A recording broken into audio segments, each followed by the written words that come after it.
Milionária desapareceu durante uma viagem de luxo e o que encontraram é de arrepiar. A cidade de São Bernardo do Campo, com suas ruas movimentadas e o contraste entre o luxo e a simplicidade, nunca tinha visto algo tão intrigante. Para muitos, aquele era apenas mais um dia ensolarado no coração do ABC paulista. Porém, para a renomada empresária Isabela Fontes, seria o início de uma viagem que mudaria a vida de muitas pessoas para sempre. Isabela era uma mulher que exalava poder.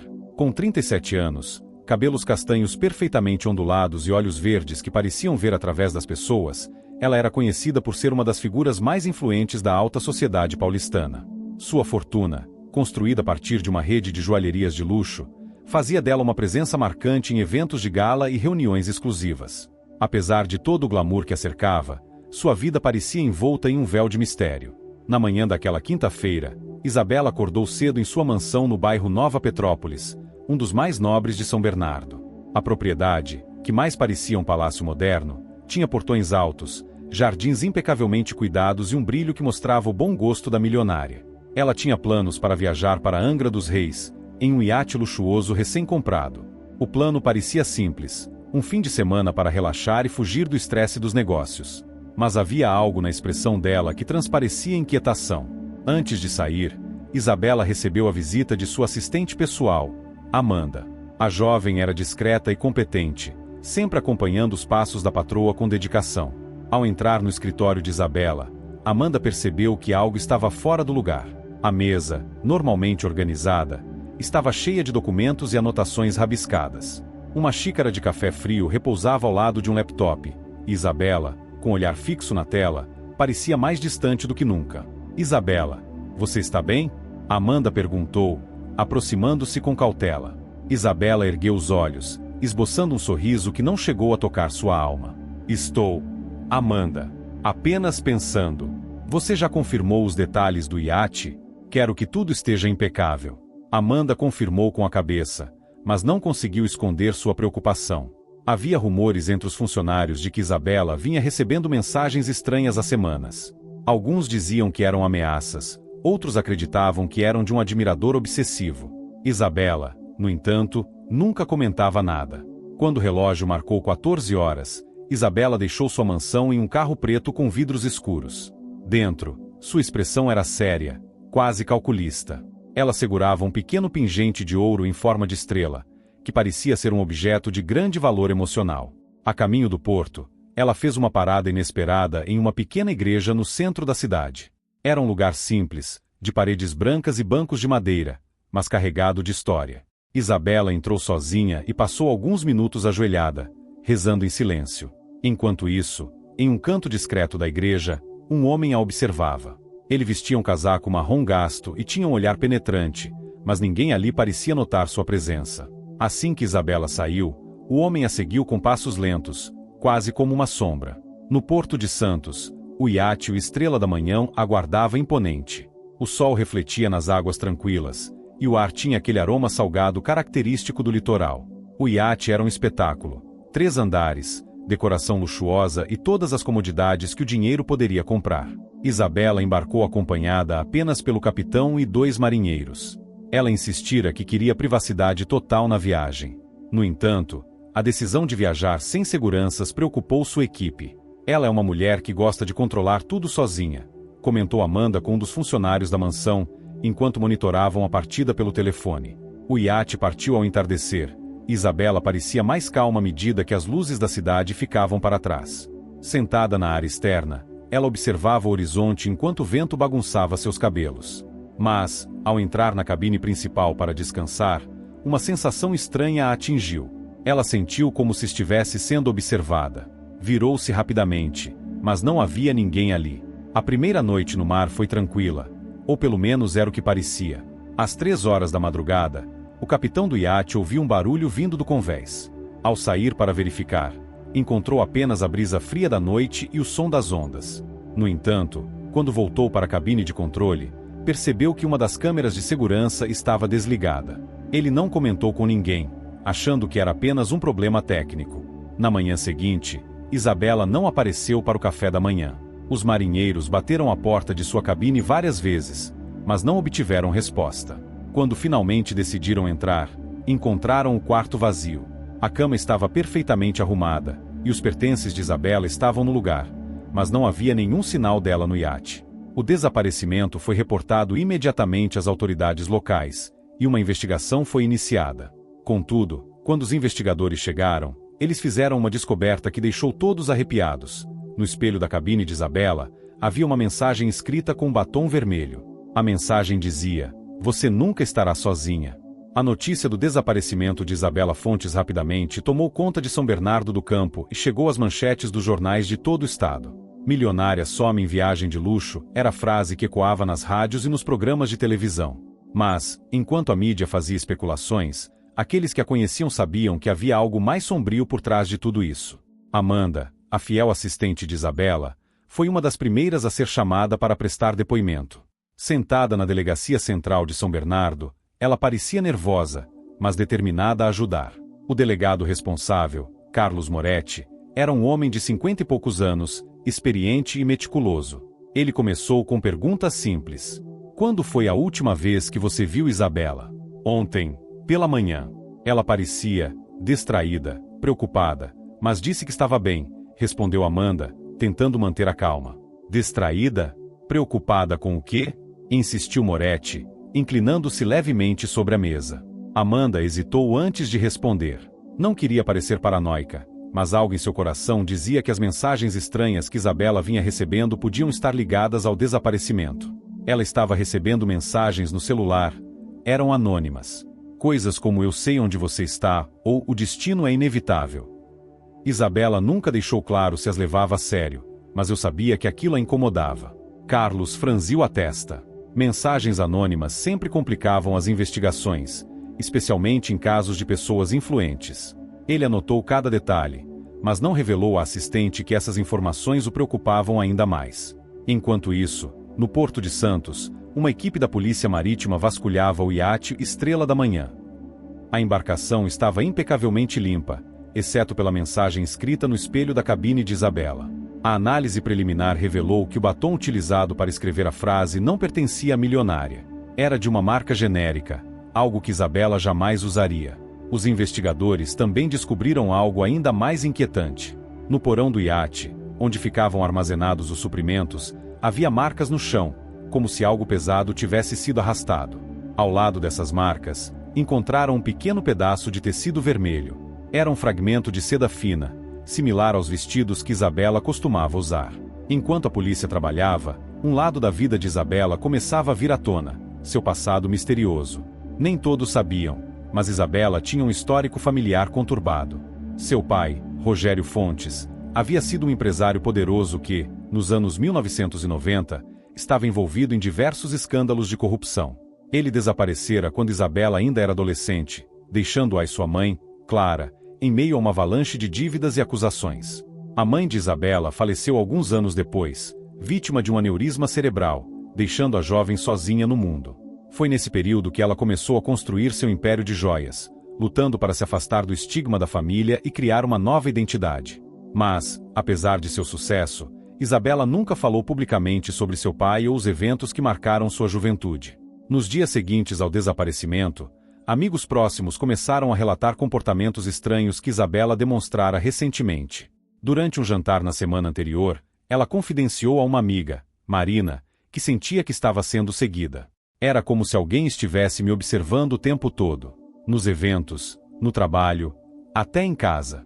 Achei que fosse paranoia minha, mas agora não sei mais, disse Marina, relembrando as palavras da amiga com lágrimas nos olhos. Ao ouvir o relato, o delegado Moretti decidiu investigar mais a fundo. Ele solicitou imagens de câmeras de segurança próximas à mansão de Isabela. Para sua surpresa, havia um padrão perturbador. Um carro preto, modelo antigo, era frequentemente visto rondando o local nas semanas anteriores ao desaparecimento. "Isso não é coincidência", murmurou Moretti para sua equipe. "Quero a identificação desse veículo imediatamente." Enquanto as buscas continuavam no mar, o mergulhador encontrou algo que deixou todos estarrecidos. Perto de uma das rotas do iate, a cerca de 5 metros de profundidade, havia uma pequena caixa metálica. Dentro dela, havia um pendrive e um bilhete plastificado. O bilhete, escrito à mão, dizia: "O que você procura está nos olhos do passado." A mensagem era enigmática, mas Moretti acreditava que o pendrive poderia conter informações cruciais. Ele foi levado para análise e, ao ser acessado, revelou algo surpreendente: uma série de fotos antigas. Em todas elas, aparecia Isabela, ainda jovem, ao lado de seu pai, Rogério Fontes. Em algumas imagens, ambos estavam em uma mansão luxuosa e, em outras, em um iate diferente, mas similar ao Estrela da Manhã. "O que isso significa?" perguntou um dos detetives, confuso com as imagens. "Significa que o passado que ela tentou esconder está de volta", respondeu Moretti, enquanto examinava atentamente as fotos. Um dos detalhes que chamou a atenção foi uma foto específica. Nela, Rogério Fontes segurava o mesmo pingente em forma de estrela que Isabela usava no dia de sua viagem. Era uma peça única, feita sob medida, e, aparentemente, um elo crucial entre pai e filha. A investigação tomou um rumo inesperado quando a polícia localizou o dono do carro preto que rondava a casa de Isabela. Ele era um homem chamado Vicente Duarte, um antigo segurança da família Fontes. Ao ser levado para interrogatório, Vicente negou qualquer envolvimento com o desaparecimento. "Eu estava lá para protegê-la", afirmou ele, com voz firme. "Isabela sabia que estava em perigo. Ela me pediu para vigiar a casa. Não confio em ninguém ao redor dela." Embora suas palavras fossem convincentes, havia algo em seu comportamento que levantava suspeitas. Vicente sabia mais do que estava disposto a revelar, e Moretti estava determinado a descobrir o que.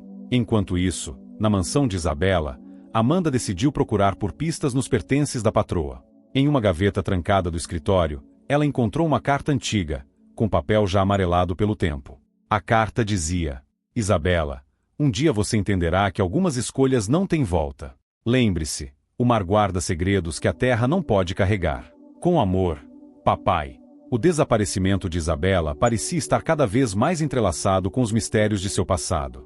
Mas o que será que o pai dela realmente sabia? E qual era o segredo que o mar guardava? O que acontece a seguir deixará todos ainda mais chocados. Os ventos gelados do litoral de São Paulo traziam uma tensão quase palpável enquanto a busca por Isabela continuava. A carta descoberta por Amanda, o pendrive misterioso e as imagens antigas colocaram a investigação em um novo patamar. O passado de Isabela e de sua família agora era o ponto central para desvendar o que havia acontecido.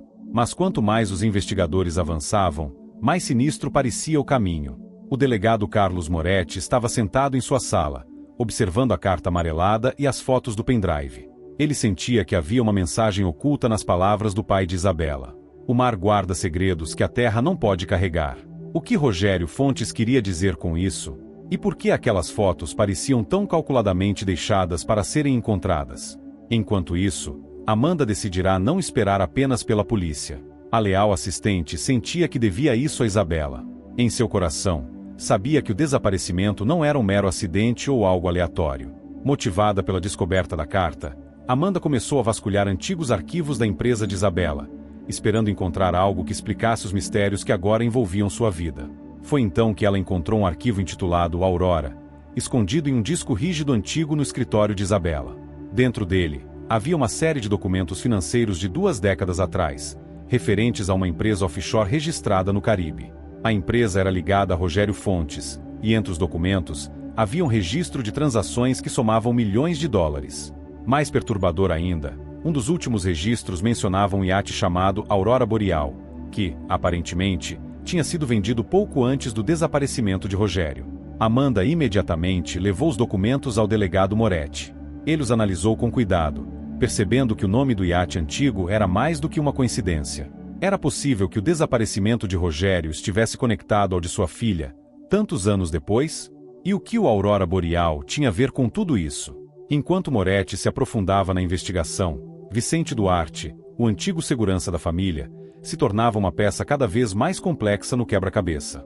Após ser interrogado pela primeira vez, ele foi liberado por falta de provas, mas o delegado sabia que ele ainda guardava segredos importantes. Moretti decidiu fazer uma abordagem diferente. Chamou Vicente para uma conversa menos formal em um café no centro de São Bernardo. Sentados em uma mesa discreta, os 2 homens se enfrentaram com olhares firmes. "Você disse que estava protegendo Isabela. Mas proteger de quem, exatamente?" perguntou Moretti, indo direto ao ponto. Vicente suspirou, parecendo exausto. Ele olhou ao redor, como se temesse ser ouvido, e respondeu em voz baixa: Da mesma sombra que levou o pai dela. Isabela sabia que estava sendo seguida. Ela sabia que algo grande estava prestes a acontecer. O que você quer dizer com isso? Moretti insistiu. Vicente hesitou por um momento, mas então revelou algo chocante. Segundo ele, Rogério Fontes não desapareceu por conta dos escândalos financeiros. Ele teria sido eliminado por uma organização que utilizava sua rede de empresas como fachada para atividades ilícitas. Vicente acreditava que Isabela havia tropeçado em algo relacionado a essas atividades, o que explicava as mensagens ameaçadoras e seu comportamento nervoso nas semanas anteriores. Eles nunca pararam de observá-la. Isabela era a última peça do quebra-cabeça para eles, concluiu Vicente, deixando Moretti com mais perguntas do que respostas. Enquanto isso, a equipe de buscas marítimas, que ainda investigava a área onde o iate Estrela da Manhã havia passado, fez uma descoberta perturbadora. Em um ponto específico do mar, a cerca de 20 metros de profundidade, mergulhadores encontraram os destroços de um iate antigo. Pela descrição e pelas marcas no casco, tudo indicava que se tratava do Aurora Boreal, o mesmo iate mencionado nos documentos que Amanda havia encontrado. Dentro dos destroços, os mergulhadores encontraram itens que pareciam pertencer a Rogério Fontes. Um relógio de ouro com suas iniciais gravadas e uma maleta com documentos que já estavam deteriorados, mas parcialmente legíveis. O que mais chamou a atenção, no entanto, foi uma foto emoldurada que ainda estava intacta em meio aos destroços. Nela, Rogério e Isabela apareciam juntos, mas o que realmente arrepiou os investigadores foi a presença de um terceiro homem ao fundo, com um olhar ameaçador.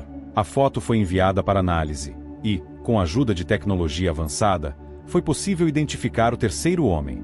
Ele era Roberto Lazarte, um empresário conhecido por suas conexões com o submundo do crime.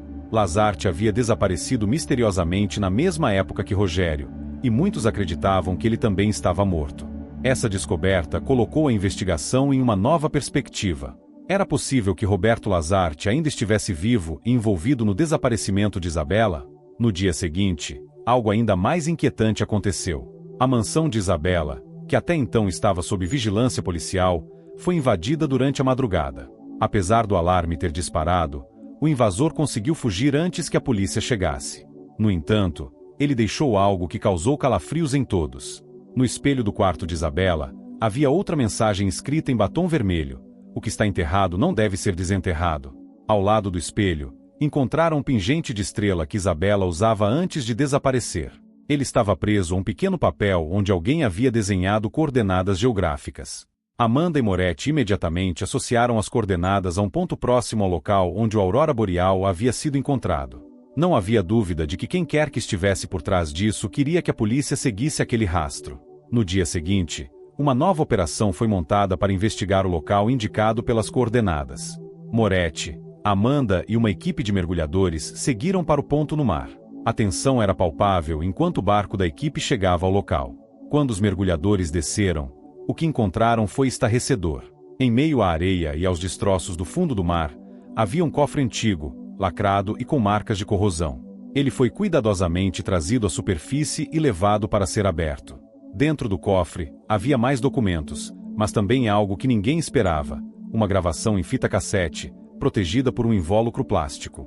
A fita, ao ser reproduzida, revelou uma voz masculina, grave e perturbadora. Se você está ouvindo isso, significa que já é tarde demais.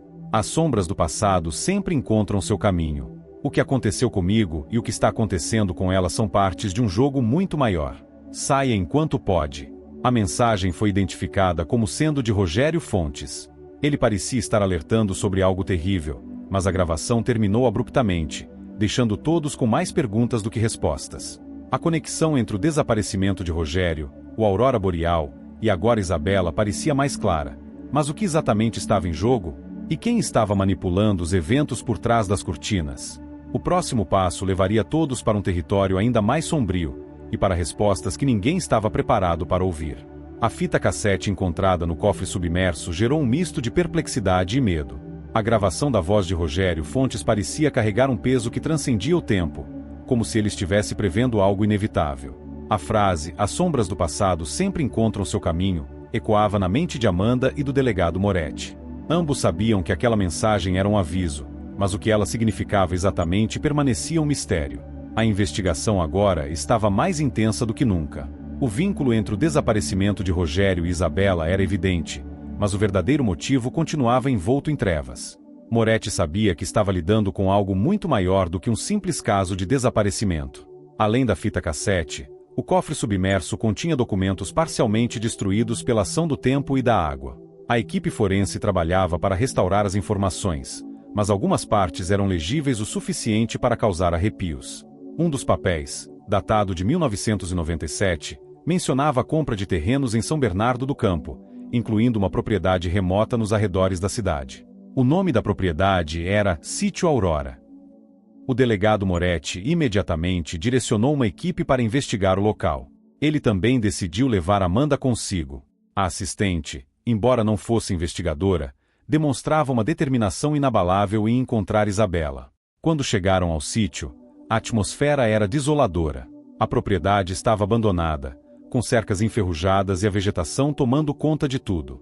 Uma antiga casa de madeira ainda estava de pé, mas parecia prestes a desmoronar. O ar estava pesado, e o silêncio era quase sobrenatural. Dentro da casa, encontraram poucos móveis, mas o que chamou a atenção foi um cofre embutido no chão, similar ao que fora encontrado no fundo do mar. Ele estava vazio, mas havia marcas no chão ao redor, como se algo pesado tivesse sido arrastado recentemente. Perto do cofre, havia um mapa antigo com anotações feitas à mão. Entre as anotações, destacava-se uma frase: "O destino está no centro das águas." De volta à delegacia, Moretti e sua equipe analisavam o mapa. Ele parecia ser uma representação detalhada do litoral paulista e das rotas marítimas que se cruzavam próximas à Ilha Grande. A frase "o destino está no centro das águas" parecia indicar um ponto específico no mar, mas decifrar exatamente onde era esse local exigia mais do que um simples estudo do mapa. Amanda, que observava atentamente, notou algo peculiar. O desenho do mapa parecia sobrepor-se às linhas de um relógio. Ela traçou mentalmente as coordenadas, associando os números às posições do relógio, e sugeriu que o ponto central ficava em uma área conhecida como Baía do Silêncio, uma região isolada e de difícil acesso ao norte de Angra dos Reis. "Pode ser isso. Talvez o destino de Isabela esteja nesse lugar", Amanda sugeriu, sua voz carregando tanto esperança quanto temor. Moretti concordou em seguir a pista. A operação foi montada rapidamente, e uma equipe especializada em busca subaquática foi chamada para acompanhar a missão. A Baía do Silêncio fazia jus ao nome. Quando a equipe chegou ao local, no início da noite, a ausência de sons era perturbadora. As águas eram calmas, mas algo nelas parecia errado, como se escondessem um segredo terrível. Mergulhadores começaram a explorar o fundo do mar com equipamentos de alta tecnologia. As buscas levaram horas, mas finalmente algo foi encontrado, uma espécie de baú selado, preso entre rochas. O objeto foi trazido à superfície com cuidado, mas o que havia dentro dele era ainda mais enigmático.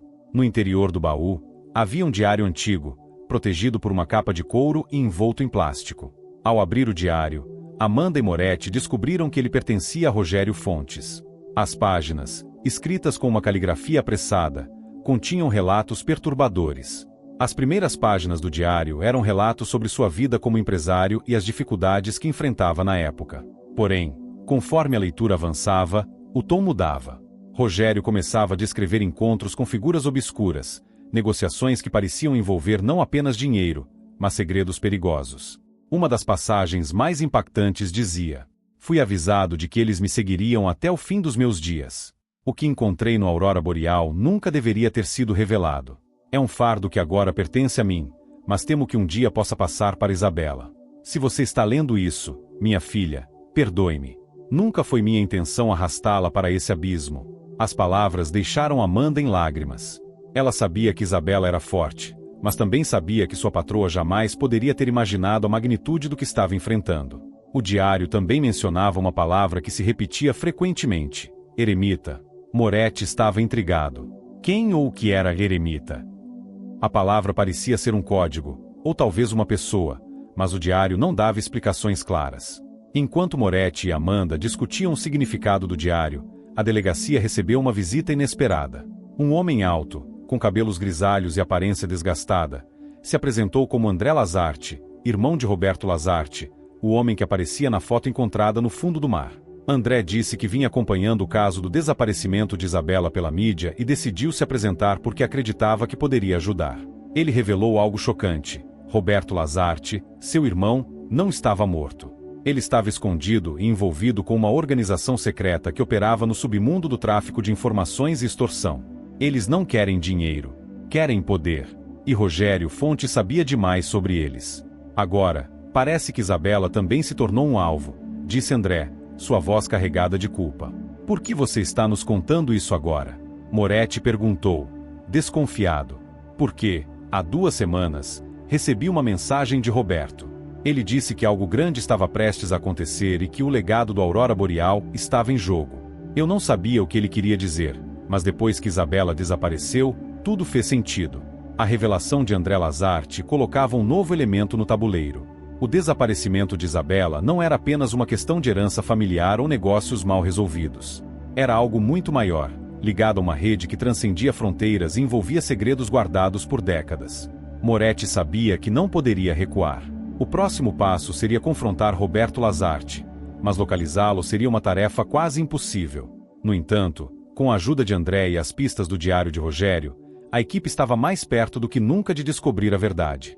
Mas a pergunta que pairava sobre todos era: Isabela ainda estava viva? A cada descoberta, a tensão aumentava. Segredos há muito enterrados estavam vindo à tona, e o destino de Isabela parecia mais ligado ao passado de seu pai do que qualquer um poderia imaginar. O que eles encontrariam a seguir mudaria tudo para sempre. A noite havia caído, mas o clima na delegacia de São Bernardo do Campo estava longe de tranquilo. Cada nova descoberta parecia trazer à tona um mistério maior, e o desaparecimento de Isabela tornava-se mais obscuro e assustador. O delegado Moretti e Amanda sentiam que estavam em um jogo perigoso, onde cada passo os aproximava de um inimigo invisível. André Lazarte, o homem que afirmava ser irmão de Roberto Lazarte, agora era um personagem-chave na investigação. Sua aparição repentina trouxe informações cruciais, mas também levantou dúvidas. Seria ele confiável? Ou estava apenas manipulando os investigadores para interesses próprios? A primeira tarefa de Moretti foi confrontar André com as evidências encontradas até então. Sentados na sala de interrogatório, o delegado colocou o diário de Rogério Fonte sobre a mesa e apontou para as palavras Eremita e Aurora Boreal. Diga-me, André, o que sabe sobre esses termos? Perguntou Moretti, direto. André olhou para o diário por alguns instantes antes de responder. Eremita não é uma pessoa. É um código. Uma referência a um lugar. Meu irmão, Roberto, mencionava isso frequentemente nas conversas que tínhamos sobre o que ele chamava de o coração da organização.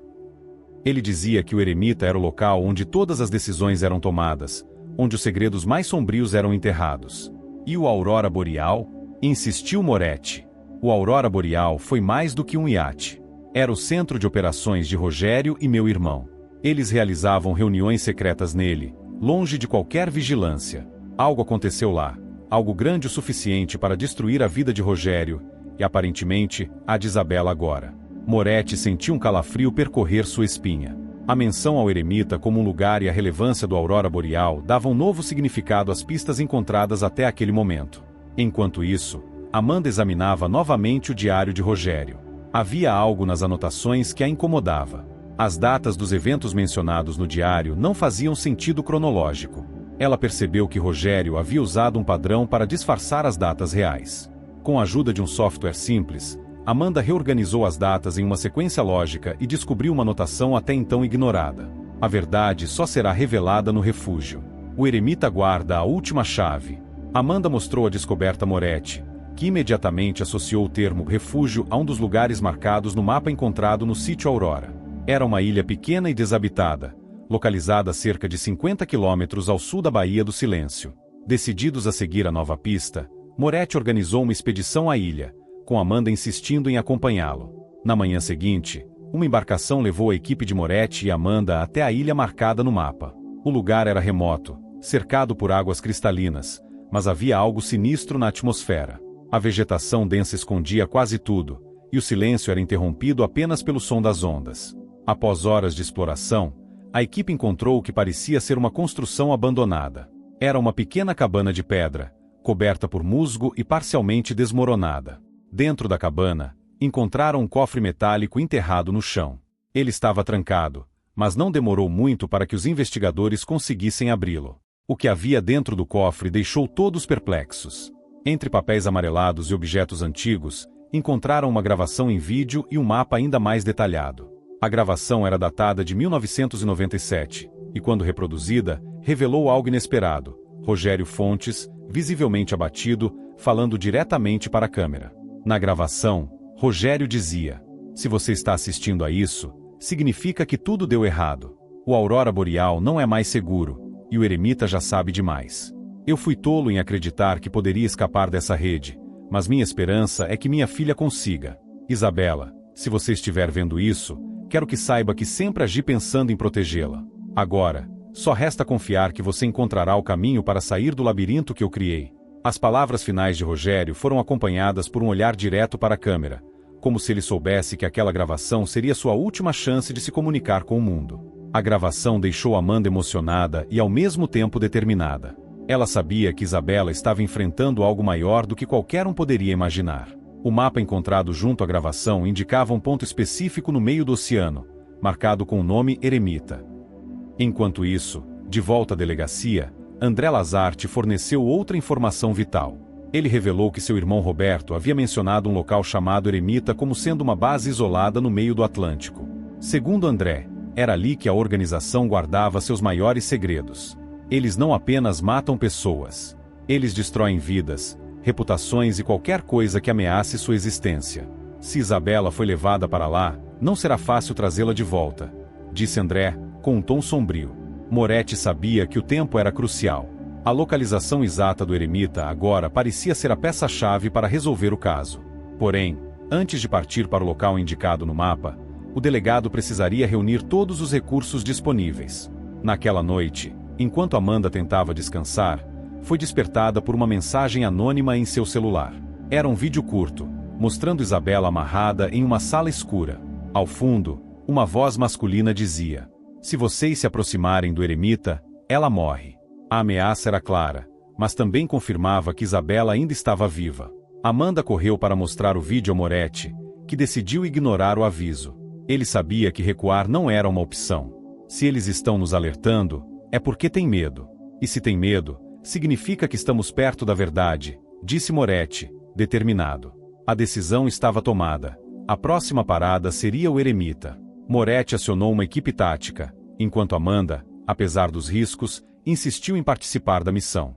Ela sentia que sua ligação com Isabela poderia ser a chave para trazê-la de volta. O tempo estava se esgotando, e a cada passo, o caso se tornava mais perigoso. O que eles encontrariam no Eremita? Isabela estaria realmente viva? As respostas pareciam estar mais próximas, mas o preço para obtê-las poderia ser alto demais. A madrugada trouxe consigo uma tensão que pairava no ar como uma tempestade iminente. A equipe liderada pelo delegado Moretti estava pronta para partir em direção ao Eremita, o misterioso local marcado no mapa encontrado na cabana da Ilha do Refúgio. A expedição seria perigosa, e a cada minuto que passava, o peso da responsabilidade crescia sobre os ombros de todos. Amanda, determinada a resgatar Isabela, recusou-se a ficar para trás, apesar dos protestos de Moretti. Para ela, aquela não era apenas uma missão de resgate, era uma busca pessoal para salvar não só sua chefe, mas também a mulher que ela considerava uma amiga e mentora. A viagem até o Eremita foi longa e cheia de incertezas. A localização exata era em um ponto remoto do Atlântico, longe de qualquer rota marítima usual. A equipe utilizava um navio de operações especiais equipado com tecnologia de ponta, mas o mar parecia conspirar contra eles. Ondas altas e ventos fortes tornavam a travessia ainda mais desafiadora. Durante a jornada, Moretti revisava mentalmente todas as informações coletadas. Ele sabia que estavam se aproximando do centro de uma organização perigosa, algo que poderia ser maior do que qualquer caso que ele já havia enfrentado. Por outro lado, Amanda passava o tempo lendo e relendo o diário de Rogério Fontes, tentando encontrar pistas adicionais que pudessem ajudá-los. Quando finalmente chegaram ao local marcado no mapa, a visão era desoladora. Em meio ao oceano infinito, emergia uma estrutura de aço parcialmente camuflada por água e névoa. Parecia uma mistura de plataforma petrolífera e fortaleza militar, com torres de observação e luzes que piscavam como olhos vigilantes. A equipe sabia que entrar no Eremita seria uma tarefa quase impossível sem levantar suspeitas. Eles decidiram usar uma abordagem subaquática, aproveitando o silêncio da noite para evitar serem detectados. Mergulhadores experientes, incluindo Amanda e Moretti, aproximaram-se da base utilizando os coor submarinos. Ao emergirem dentro da estrutura, encontrarão-se em um ambiente frio e industrial. Tubulações e corredores estreitos criavam um verdadeiro labirinto. A segurança era reforçada, com câmeras em cada esquina e guardas patrulhando os corredores. Movendo-se com cuidado, o grupo conseguiu acessar um painel de controle secundário, onde hackearam um sistema de vigilância para desativar algumas câmeras. Foi ali que descobriram algo estarrecedor. Através das câmeras internas ainda ativas, localizaram Isabela. Ela estava em uma cela isolada, visivelmente abatida, mas viva. Moretti dividiu a equipe em 2 grupos, um para resgatar Isabela e outro para explorar o restante da base em busca de evidências que pudessem derrubar a organização. Amanda insistiu em fazer parte do grupo de resgate. Ela sentia que sua presença poderia dar forças a Isabela. A caminhada pelos corredores era tensa, com cada som ecoando como um grito. Após vários minutos, chegaram à cela onde Isabela estava. Amanda sentiu o coração disparar ao vê-la. A mulher que antes exalava confiança agora parecia frágil, mas seus olhos ainda brilhavam com determinação. Isabela! Amanda sussurrou, enquanto Moretti destrancava a cela. Isabela levantou a cabeça, surpresa e emocionada. Amanda, você veio, disse ela, com a voz fraca. Antes que pudessem comemorar, o alarme da base soou, indicando que haviam sido descobertos.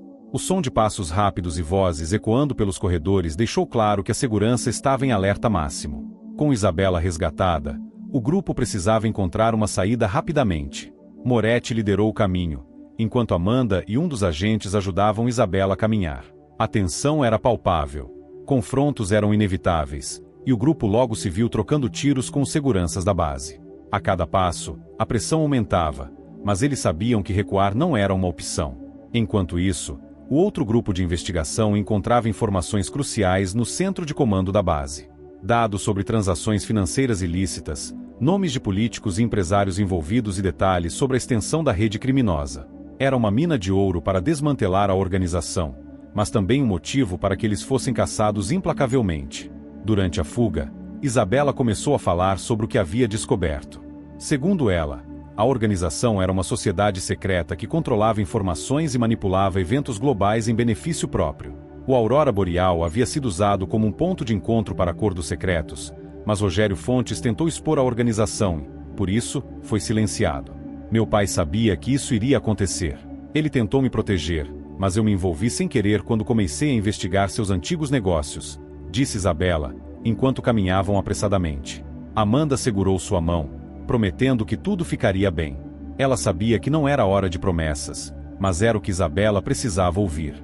Com os seguranças da base em seus calcanhares, o grupo finalmente chegou a um hangar onde um pequeno submarino estava atracado. Era a única saída viável. Moretti ordenou que todos entrassem, enquanto ele e 2 agentes davam cobertura. O submarino começou a submergir, mas o fogo cruzado foi intenso. Um dos agentes foi atingido, e o próprio Moretti sofreu um ferimento no ombro antes de conseguir entrar no veículo. Apesar dos danos, o submarino conseguiu escapar. Enquanto navegavam de volta à superfície, o grupo sabia que a missão estava longe de terminar. Eles tinham Isabela e as informações necessárias para expor a organização, mas também haviam atraído a atenção de um inimigo poderoso. Quando o submarino emergiu, o sol começava a nascer no horizonte. O cenário parecia um símbolo de esperança após a noite sombria que haviam enfrentado. Uma embarcação aguardava para levar o grupo de volta à segurança, mas todos sabiam que estavam apenas começando a enfrentar as consequências de seus atos. Isabela estava salva, mas profundamente marcada pela experiência. Amanda e Moretti prometiam protegê-la a qualquer custo, enquanto planejavam a próxima etapa, expor a verdade para o mundo. O Eremita fora apenas o começo. Agora, a luta seria para derrubar o império de sombras que ameaçava consumir tudo ao seu redor. Após a fuga da base Eremita, a tensão no grupo não diminuiu. A operação bem-sucedida havia garantido o resgate de Isabela, mas a batalha contra a organização apenas começava. Com as informações obtidas na base, o delegado Moretti, Amanda e Isabela estavam decididos a desmantelar a rede criminosa que conectava poderosos ao redor do mundo. No entanto, sabiam que estavam na mira de um inimigo implacável. O Eremita, embora representasse um ponto central da organização, era apenas uma peça de um quebra-cabeça muito maior. De volta à segurança em São Bernardo do Campo, Isabela foi levada a um local seguro, onde recebeu cuidados médicos. Embora estivesse fisicamente enfraquecida, sua mente permanecia afiada. Durante as horas de recuperação, Ela compartilhou com Moretti e Amanda tudo o que havia descoberto enquanto era mantida prisioneira. Eles têm arquivos sobre tudo e todos. Documentos, vídeos, registros bancários, tudo que possa ser usado como arma contra quem ameaça o poder deles, explicou Isabela. Meu pai conseguiu acessar uma parte desses arquivos no Aurora Boreal. É por isso que ele foi morto. Amanda olhou para Isabela, tentando conter as lágrimas. As palavras de Isabela traziam à tona a magnitude do perigo que enfrentavam. Mesmo assim, a assistente sabia que recuar não era uma opção. Enquanto isso, André Lazarte continuava ajudando na investigação. Apesar das desconfianças iniciais, ele provou ser uma fonte valiosa de informações sobre a organização. André revelou que havia um líder conhecido apenas como o arquivista, que controlava o vasto banco de dados da organização e decidia quem viveria ou morreria, dependendo da utilidade dessas informações. O arquivista está escondido em um lugar chamado Fortaleza Negra. É lá que eles guardam os segredos mais perigosos. Se conseguirmos acessar essa fortaleza, podemos destruir tudo, afirmou André. A Fortaleza Negra era uma base localizada em um ponto remoto do Atlântico Sul, acessível apenas por via aérea ou marítima. O local era protegido por sistemas de segurança de última geração, tornando qualquer tentativa de infiltração quase impossível. Enquanto planejava o próximo passo, Amanda continuava mergulhada nos documentos encontrados. Entre eles, havia mais páginas do diário de Rogério Fontes, que haviam sido recuperadas e restauradas. Nelas, Rogério mencionava repetidamente um nome que Amanda não reconhecia: Lázaro. Lázaro era um amigo do meu pai, alguém em quem ele confiava, explicou Isabela, ao ser questionada. Mas ele desapareceu anos antes de tudo isso começar. Meu pai sempre dizia que, se algo desse errado, Lázaro seria a única pessoa que poderia ajudá-lo. Determinado a encontrar essa figura misteriosa, Moretti acionou contatos em São Bernardo e além, enquanto Amanda e Isabela investigavam os registros antigos de Rogério. Após dias de busca, descobriram que Lázaro era um ex-espião brasileiro que havia desaparecido no litoral do Paraná, vivendo como um eremita em uma pequena ilha. A viagem até a ilha foi rápida, mas marcada por uma sensação de urgência. Quando finalmente encontraram Lázaro, ele era um homem de aparência rude, com cabelos grisalhos e uma postura desconfiada. No entanto, ao ouvir o nome de Rogério Fontes, sua expressão mudou. Rogério foi um grande amigo. Eu sabia que isso acabaria acontecendo. Ele estava mexendo com algo muito maior do que ele próprio, disse Lázaro, com um tom amargurado. Lázaro revelou que havia ajudado Rogério a construir o Aurora Boreal, mas, ao perceber o nível de perigo envolvido, decidiu se afastar. Ele também explicou que o Aurora Boreal era mais do que um iate. Era uma fortaleza móvel, equipada com tecnologia de ponta e um cofre secreto que guardava uma chave para acessar a Fortaleza Negra. Se vocês querem derrubar a organização, precisam recuperar essa chave. Ela está escondida no fundo do mar, onde o Aurora Boreal afundou, revelou Lázaro. Com a ajuda de Lázaro, a equipe organizou uma operação de mergulho no local onde o Aurora Boreal havia afundado. Era uma missão arriscada, mas essencial. O local exato era conhecido por ser traiçoeiro, com correntes marítimas fortes e baixa visibilidade. A operação foi conduzida com equipamentos avançados, e após horas de busca, finalmente encontraram os destroços do iate. No interior, localizaram o cofre mencionado por Lázaro. Dentro dele, havia um dispositivo semelhante a um pendrive, com uma etiqueta que dizia: Fortaleza Negra, chave primária. Amanda segurou o dispositivo como se fosse a peça mais importante do mundo. Sabia que aquilo era a chave para destruir a organização e vingar não só Rogério, mas todos que haviam sofrido nas mãos da rede criminosa. De volta a São Bernardo, a equipe começou a planejar o ataque à Fortaleza Negra. Sabiam que era uma missão suicida, mas também que não podiam falhar.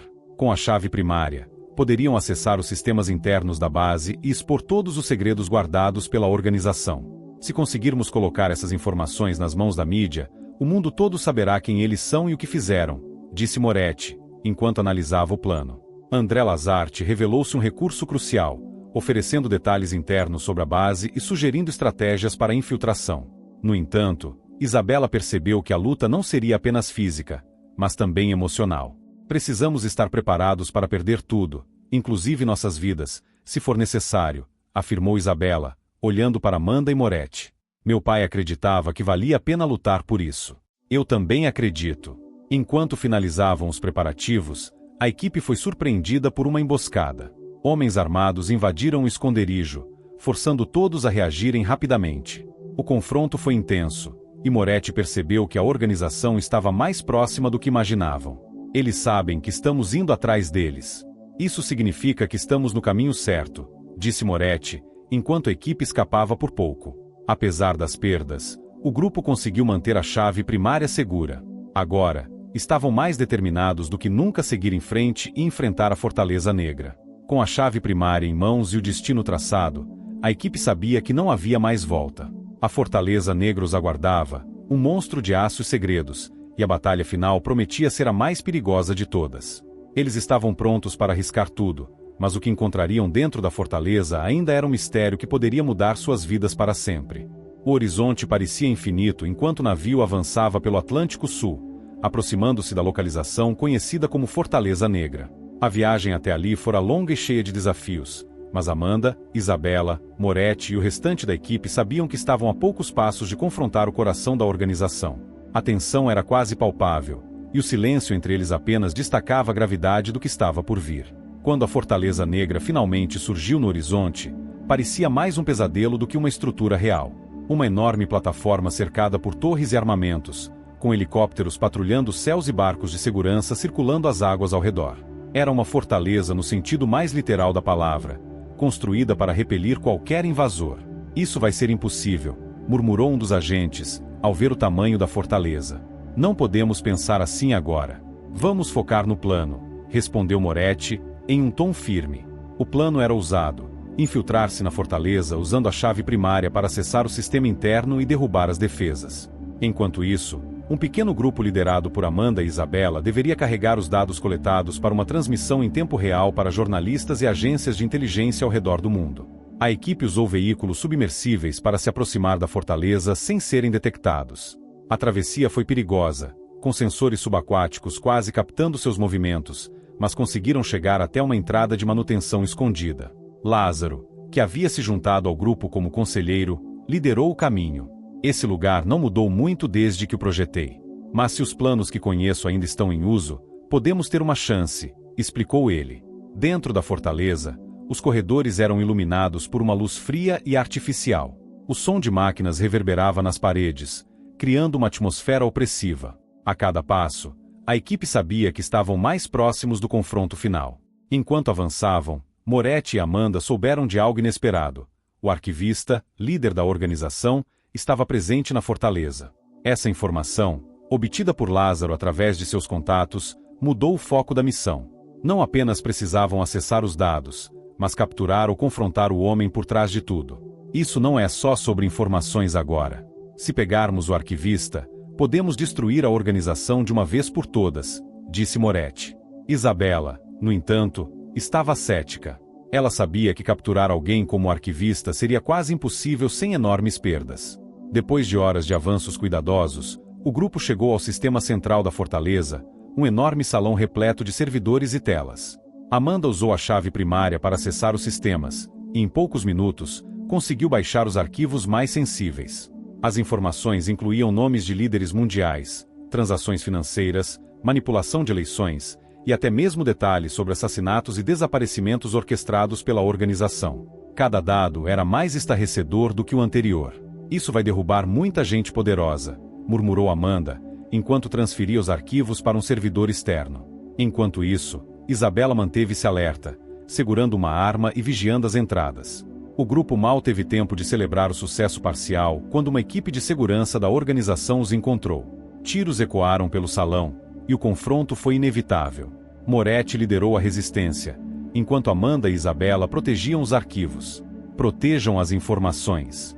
Não podemos perdê-las, gritou Moretti, enquanto cobria a retaguarda. Em meio ao caos, Lázaro foi atingido, mas continuou lutando, determinado a garantir que o sacrifício de Rogério Fontes não fosse em vão. No meio do tumulto, Isabela encontrou um caminho que levava a uma sala isolada. Ao entrar, deparou-se com o arquivista. Ele era um homem de aparência calma, mas seus olhos transmitiam uma frieza assustadora. Isabela Fontes. Finalmente nos encontramos, disse ele, com um leve sorriso. Você destruiu a vida do meu pai. Agora é a sua vez de pagar por isso, respondeu ela, apontando a arma. O arquivista não parecia intimidado. Ele começou a falar, tentando manipulá-la com suas palavras. Seu pai era um sonhador, Isabela. Ele queria mudar o mundo, mas o mundo não pode ser mudado. Ele se perdeu no próprio idealismo e acabou destruindo vocês dois. Mas você ainda pode ser salva. Basta me dar as informações que pegou. Antes que Isabela pudesse responder, Amanda chegou, apontando outra arma para o arquivista. Acabou para você. Tudo que você tentou esconder será exposto ao mundo. Com o arquivista sob custódia, Isabela e Amanda enfrentaram um dilema. Usariam as informações para derrubar a organização, mas isso colocaria suas próprias vidas em risco. O arquivista, com seu tom calmo, continuava tentando semear dúvidas. Se liberarem essas informações, vocês também se tornarão alvos. Não há como vencer isso. Isabela hesitou por um momento, mas Amanda colocou a mão no ombro dela. Não é sobre vencer ou perder. É sobre fazer o que é certo. Com essa certeza, Isabela decidiu prosseguir. Ela iniciou a transmissão dos dados em tempo real, garantindo que o mundo soubesse a verdade. A transmissão foi concluída, mas o tempo estava se esgotando. Alarmes soavam por toda a fortaleza, indicando que o local estava sendo comprometido. A equipe precisava sair antes que a organização retaliasse. Enquanto fugiam, enfrentaram mais guardas e explosões. Lázaro, gravemente ferido, insistiu em ficar para trás para garantir que o restante do grupo escapasse. Vá! Isso é o que Rogério teria feito. Agora é minha vez de terminar isso, disse ele, antes de fechar uma porta atrás de si. A equipe conseguiu escapar em um helicóptero que os aguardava. Enquanto sobrevoavam o Atlântico, puderam ver a Fortaleza Negra sendo consumida pelo caos. Isabela, com lágrimas nos olhos, olhou para Amanda e Moretti. Meu pai morreu tentando expor a verdade. Hoje, nós fizemos isso por ele. Amanda segurou a mão de Isabela, enquanto Moretti apenas acenava com a cabeça, silenciosamente admirando a coragem de todos. A batalha contra a organização estava longe de terminar, mas eles haviam dado o primeiro e mais importante golpe. A fuga da Fortaleza Negra foi apenas o começo de um novo capítulo na vida de Amanda, Isabela, Moretti e o restante da equipe. Embora tenham conseguido escapar com vida e com as informações que poderiam destruir a organização, a verdadeira batalha estava apenas começando. Agora, com os arquivos comprometedores em mãos, a equipe enfrentava um desafio ainda maior: garantir que a verdade fosse disseminada e que aqueles por trás de tudo pagassem por seus crimes. De volta a São Bernardo do Campo, a equipe se abrigou em um local seguro. Isabela estava fisicamente exausta, mas a revelação dos arquivos a havia dado um novo propósito. Ela não estava mais apenas fugindo da sombra do seu pai, mas estava decidida a cumprir o legado dele e expor os responsáveis pela rede criminosa. Amanda, por sua vez, continuava sendo seu pilar de apoio, ajudando-a a lidar com a dor e o peso das decisões. Enquanto isso, Moretti, preocupado com as consequências da divulgação, sabia que os arquivos tinham o poder de abalar as estruturas do poder mundial. Sabia que pessoas poderosas estariam dispostas a fazer qualquer coisa para impedir que a verdade viesse à tona. Ele não podia deixar isso acontecer. Precisamos agir rápido, antes que eles percebam o que estamos fazendo, disse Moretti, enquanto analisava o conteúdo dos arquivos. Isabela, com os olhos fixos na tela do computador, refletia sobre tudo o que havia acontecido. Não podemos esperar mais. Eles já mataram meu pai. Eles tentaram nos calar. Agora, a única coisa que posso fazer por ele é dar a todos o que ele não conseguiu: a verdade. Os arquivos contidos no pendrive de Rogério Fontes estavam repletos de informações devastadoras. Nomes de políticos influentes, líderes empresariais e até de figuras religiosas estavam implicados em transações ilícitas, assassinatos e manipulações de governos. O alcance da organização era global, com tentáculos em diversas nações e setores da sociedade. Amanda e Isabela, em uma reunião tensa, discutiram o melhor caminho para expor a rede. Não bastava apenas divulgar os documentos. Era necessário criar um impacto significativo para garantir que ninguém pudesse encobrir as evidências. Vamos organizar uma transmissão ao vivo, sugeriu Amanda. Precisamos que o mundo veja tudo de uma vez. Ninguém poderá apagar ou desmentir o que está aí. Moretti concordou, mas sabia que a operação precisava ser meticulosamente planejada. Eles precisariam de aliados, jornalistas e autoridades dispostas a agir, pois qualquer erro poderia resultar em uma represália letal da organização. Enquanto Amanda e Isabela se preparavam para a divulgação, Moretti fez contatos com aliados internacionais e agências de inteligência. A colaboração foi tensa, com algumas desconfianças sobre a veracidade dos documentos. Mas à medida que mais provas eram fornecidas, o cenário começou a mudar. As evidências não podiam ser ignoradas. Uma coalizão de jornalistas investigativos foi formada, incluindo figuras influentes que poderiam amplificar a mensagem. Porém, havia um grande risco. A organização tinha agentes infiltrados em muitas dessas instituições e estavam observando cada movimento da equipe. Em uma reunião secreta, um dos jornalistas mais respeitados, Alberto Velasco, disse: "A informação que temos em mãos é mais poderosa do que imaginamos. Mas a nossa segurança está comprometida. Não podemos mais confiar em quem achávamos que podíamos." A caçada começou, e os membros da organização que estavam por trás da cortina de fumaça começaram a se mover, tentando apagar as evidências antes que fosse tarde demais. Membros do grupo se tornaram alvos de ataques diretos, e os aliados se tornaram alvos de manipulação. No entanto, a coragem da equipe nunca foi abalada. Na noite marcada para a grande transmissão, Amanda, Isabela e Moretti estavam prontos. O palco estava montado, uma conexão segura e criptografada que se espalharia por várias plataformas de notícias, mídias sociais e canais governamentais.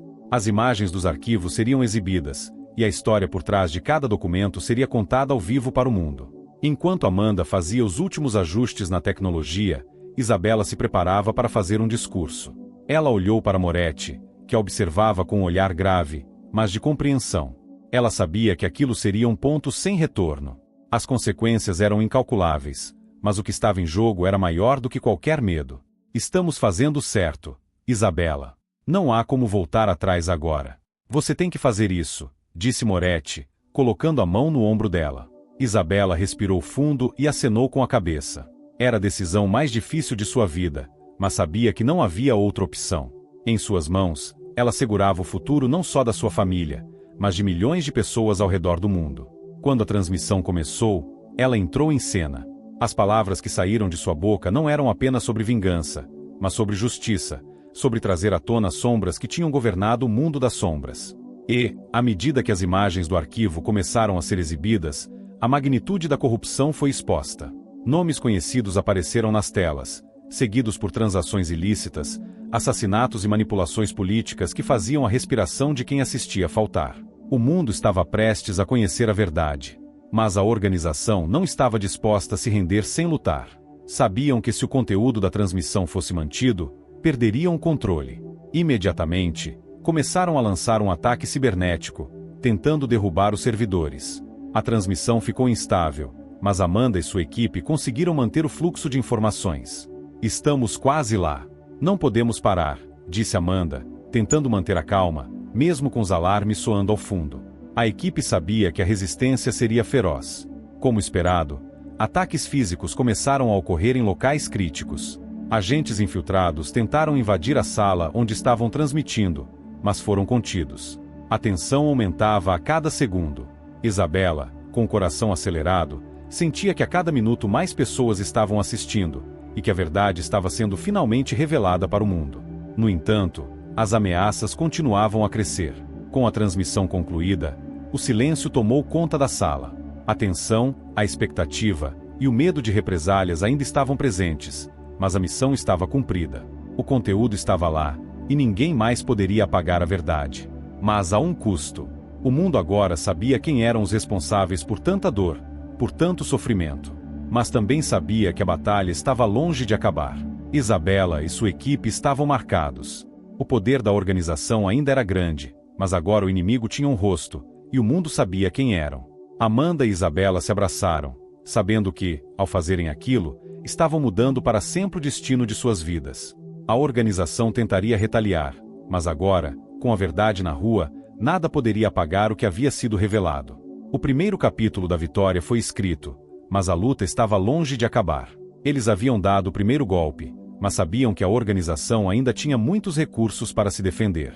O jogo agora seria de resistência, de alianças inesperadas e de mais sacrifícios. A equipe, com a coragem de quem enfrenta o impossível, se preparava para a próxima fase da guerra. O fim da organização estava se aproximando, mas, por enquanto, o eco da verdade ainda reverberava no mundo. A verdade havia sido revelada, e, com ela, a promessa de um novo amanhã. Após a grande revelação que abalou o mundo, a luta contra a organização parecia estar em um ponto decisivo. A equipe de Amanda, Isabela e Moretti havia alcançado um marco importante, mas sabia que o inimigo era poderoso e ainda tinha muitas cartas na manga. Embora a verdade tivesse sido exposta, a ameaça não estava dissipada. O mundo agora sabia da existência da organização secreta, mas agora restava uma única questão: quem sairia vitorioso dessa guerra? Os primeiros dias após a transmissão global foram um turbilhão. Em todos os cantos do planeta, as reações começaram a se multiplicar. Milhões assistiram à exposição dos arquivos secretos, e as investigações começaram a se espalhar. Porém, os membros da organização, conhecidos apenas pelos seus pseudonimos, estavam em um estado de pânico. Sabiam que não poderiam mais operar nas sombras. Apesar da ampla divulgação, a verdadeira extensão da organização ainda era incerta. Muitos dos envolvidos estavam protegidos por redes complexas de influências políticas e econômicas, e aqueles que não tinham esse tipo de proteção foram forçados a desaparecer ou se esconder. Mas, um fato era claro: a guerra ainda estava longe de ser vencida. Amanda e Isabela sabiam que não podiam baixar a guarda. A organização, com toda sua força, já havia começado a retaliar, tentando descreditar a investigação e eliminar aqueles que haviam participado da transmissão. Desinformação, ataques cibernéticos e até ameaças físicas começaram a aumentar. Não podemos confiar em ninguém mais, afirmou Moretti, olhando para o mapa de contatos internacionais. Estamos sendo caçados. As palavras de Moretti estavam carregadas de um peso que todos compartilhavam. A equipe havia feito o primeiro movimento, mas a batalha não estava nem perto de terminar. Sabiam que agora eram o alvo de algo muito maior, uma resistência invisível que tentaria destruir tudo o que haviam construído. Enquanto os primeiros ataques ocorriam, Amanda teve uma ideia. A única maneira de destruir a organização de uma vez por todas era retirar a cabeça da serpente. E a cabeça da serpente era o próprio arquivista, o líder por trás de tudo, que havia desaparecido após a sua captura temporária. Eles precisavam encontrá-lo e derrubá-lo de uma vez por todas. Temos que encontrá-lo, antes que ele nos encontre, disse Amanda, em uma reunião com Isabela e Moretti. Mas encontrar o arquivista não seria uma tarefa simples. Mesmo depois de tanto tempo, ele estava se escondendo em um lugar que ninguém conseguia rastrear. As informações que ele possuía eram extremamente valiosas, e sua habilidade em escapar de situações arriscadas fazia dele um adversário formidável. Para Amanda e Isabela, o objetivo era claro: ou derrotavam, ou a organização se reergueria, mais forte do que nunca. A única pista que tinham era uma série de transações financeiras que pareciam seguir uma rota inusitada, que passava por vários países e continentes. Algo estava prestes a acontecer, e elas sabiam que o arquivista estava por trás disso. A caçada ao arquivista começou de forma meticulosa, rastreando cada movimento, cada transação, cada pessoa que pudesse ter alguma ligação com ele. Enquanto isso, o mundo se preparava para a revolução política que estava em curso. Grandes figuras políticas estavam sendo desafiadas publicamente, e investigações começaram a tomar forma. Mas as ameaças eram reais. Em uma noite, um ataque armado a seu esconderijo revelou o quão longe a organização estava disposta a ir para erradicar qualquer evidência restante. Um membro da equipe foi morto em um confronto com os homens armados do arquivista. Não podemos parar agora. Estamos mais perto do que nunca, disse Isabela, com lágrimas nos olhos, mas com determinação firme. O espírito de luta havia tomado conta de todos. Eles estavam se aproximando do fim do jogo, e sabiam que a única maneira de garantir que a organização fosse destruída seria derrotar o arquivista de uma vez por todas. O impacto da morte de um dos seus não fazia os membros da equipe recuar, mas apenas se tornavam mais resilientes. O sacrifício de cada um, de cada vida perdida, não seria em vão. A jornada os levou até uma pequena ilha em um ponto remoto do Atlântico, onde, segundo informações, o arquivista havia montado uma fortaleza subterrânea. A ilha, completamente isolada, era o último refúgio do homem que havia manipulado tantas vidas. Ao chegar, a equipe se preparou para a operação final. Sabiam que não seriam os únicos ali. A organização ainda tinha soldados leais prontos para defender seu líder a todo custo. Mas, para Amanda e Isabela, não havia mais alternativas. O clima era pesado enquanto desciam da embarcação e se preparavam para invadir o complexo subterrâneo. O vento cortante do oceano trazia consigo o cheiro salgado, mas também o pressentimento de algo maior. A vida de muitos estava prestes a mudar para sempre. Estamos prontos. Vamos acabar com isso, disse Moretti, sua voz firme. As portas blindadas da fortaleza se abriram, e a batalha se iniciou. Cada corredor parecia mais escuro e mais apertado do que o anterior, como se a própria ilha estivesse tentando engolir todos ali. Mas não havia mais medo. Apenas um objetivo: capturar ou eliminar o arquivista. O confronto foi violento. Soldados da organização lutaram ferozmente, mas a equipe sabia o que estava em jogo. Amanda e Isabela lideraram o caminho, com a ajuda de Moretti e Lázaro, que, apesar de seus ferimentos, havia insistido em seguir junto. Finalmente, após horas de combate, eles chegaram à sala onde o arquivista estava escondido.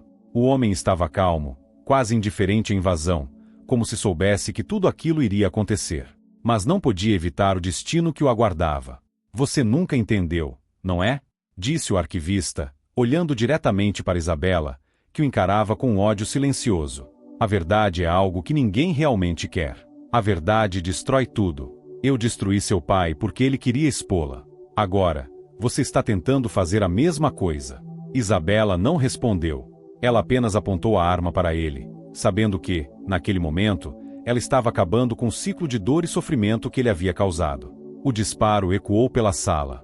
Com a morte do arquivista, a organização perdeu sua liderança. A estrutura que ele havia construído durante anos desmoronou como um castelo de cartas.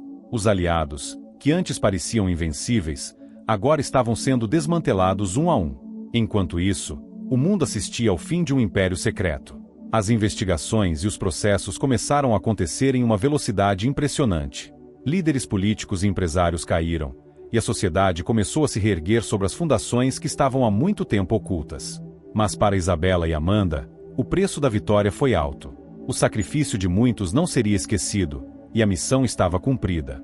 Elas haviam vingado a morte de Rogério Fontes e exposto a verdade, mas sabiam que a verdadeira paz só viria quando o último vestígio da organização fosse erradicado. O mundo estava mudando, e elas sabiam que sua história seria lembrada como um lembrete de que a luta pela justiça nunca é fácil, mas sempre vale a pena. E, assim, a última peça caiu, e a verdade foi finalmente revelada para todos. Fim.